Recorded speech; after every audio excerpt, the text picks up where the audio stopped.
This is Dayan Rahmani reporting for PolicyWire. President Donald Trump's decision to lift US sanctions on Syria marks one of the most audacious foreign policy moves of his second term, and one that could reshape the regional order in the Middle East. While the White House has not disclosed details of the back-channel diplomacy that led to this development, its implications are, however, clear. Washington now sees Syria not as a failed state, but as a geopolitical pivot point. A fragile nation that, if stabilized, could contain regional chaos, reduce external interference, and reset old adversarial dynamics. At the center of this shift is Syria's new head of state, Ahmad al-Sharaa, once a militant rebel commander who led the campaign to overthrow Bashar al-Assad. Al-Sharaa now leads a deeply fractured nation.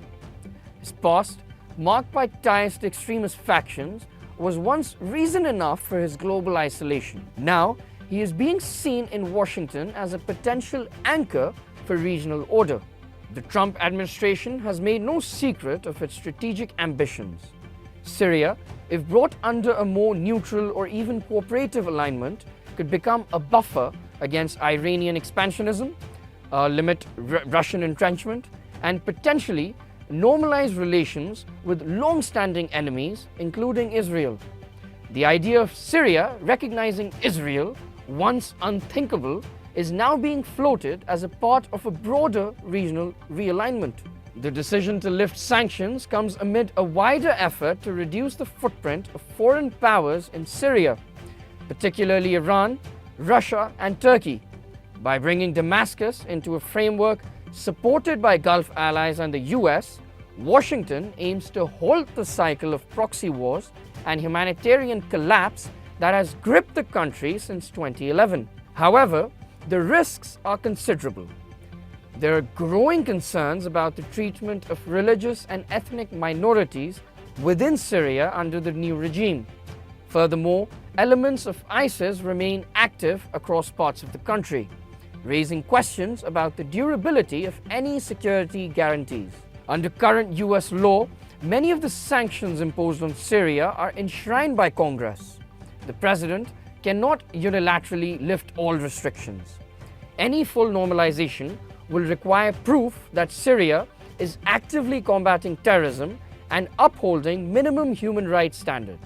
There is also tension with traditional US allies, particularly Israel. The timing and scope of the sanctions relief have raised alarm in Tel Aviv, where officials fear that the move could embolden adversaries or undermine coordination on regional threats. Inside the US government, the foreign policy team responsible for implementing this strategy faces challenges of its own. The White House has frequently struggled with internal disorganization, limited staffing depth, and inconsistent execution. Without a clear follow-up mechanism, there is concern that the policy shift may falter. Trump's remarks indicate a blend of strategic ambition and personal conviction. He has framed the move as an opportunity for Syria to show something very special and emerge from the decade of conflict into a new era of stability.